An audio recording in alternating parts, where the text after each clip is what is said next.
So next up we have Mr. Billy Fitzgerald. Billy is a senior UX consultant with Each Another. He started his professional life as an architect before making the move to UX. He's worked with a wide array of clients in lots of different industries and has won some awards along the way for this work. Best of all, he's an avid fellow Prince fan, and you might notice this in his slides. So welcome, Billy.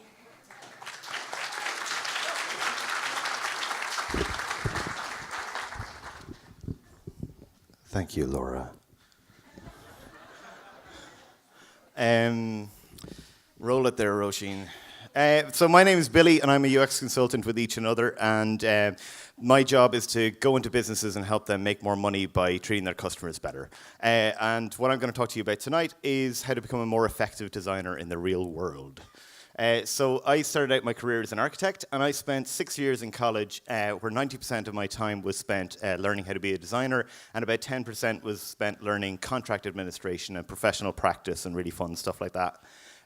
But when I worked as an architect, it was a little bit different. I spent at best 10% of my time being a designer and about 90% liaising with clients and managing stakeholders, running projects, running contracts, all that sort of stuff. So when I moved over to being in digital and UX, I was delighted to discover that almost all of my time was spent being a designer. But over the years, what I've found out is that those kind of boring skills of managing clients and liaising with stakeholders and running all that sort of stuff, that's the stuff that's made me a much more effective designer. So what I'm going to share with you tonight is 11 tips to be a more effective designer in the real world. So threading the needle between good design and good business. So my first tip, and they will come fast, is to make friends. So you've got to make friends with your clients and stakeholders, and that's not about going for pints or rounds of golf with them or anything weird like that. It's just about getting to know them. How do they work? What do they value? What pisses them off? Because if you can learn those things, you can be a much more effective partner working with them. But it's not about being popular, it's about being respected. So don't be afraid to say no to your clients or hold an unpopular position. You might get overruled, but they'll respect you a lot more, and they'll come to you for advice later on down the road. And you start by kind of challenging the ask. So don't be afraid to challenge any brief that's put in front of you. They're always wrong anyway. So if you just show critical thinking and just get to the nub of the matter, you'll be able to set yourself up for delivering way more success for the business.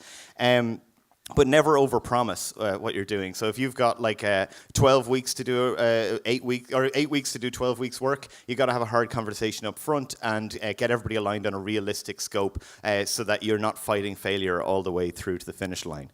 But you should always over-deliver. As designers, we're always coming up with like loads of ancillary information and kind of useful tips, nuggets that the business could use. So package all that shit up and deliver it as extra value so that people can start to see the real value behind your process.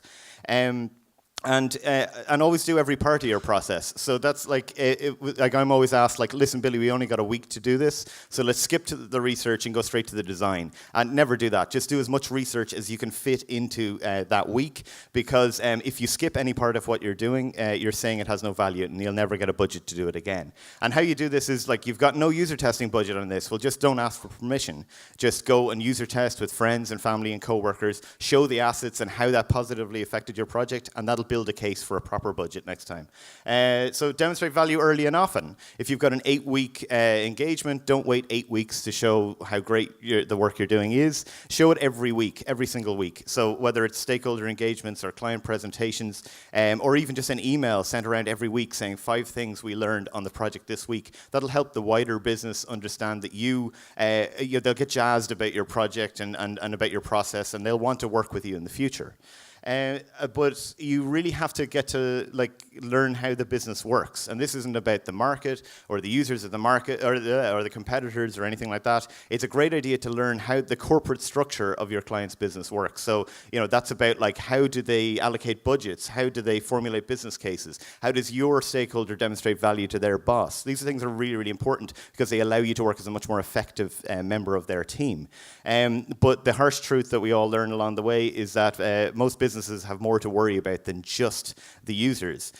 So this is like, you know, a great UX is not enough justification on its own for a big investment by a business. Businesses have to worry about their share price and their churn rate and like where the Christmas bonus is coming from, all that sort of stuff. If you're cognizant of that and you can present your ideas in the language that they understand, they'll start to trust you with the business stuff and know that you can be a great guardian for the UX. And finally, no one understands what a UX designer actually does.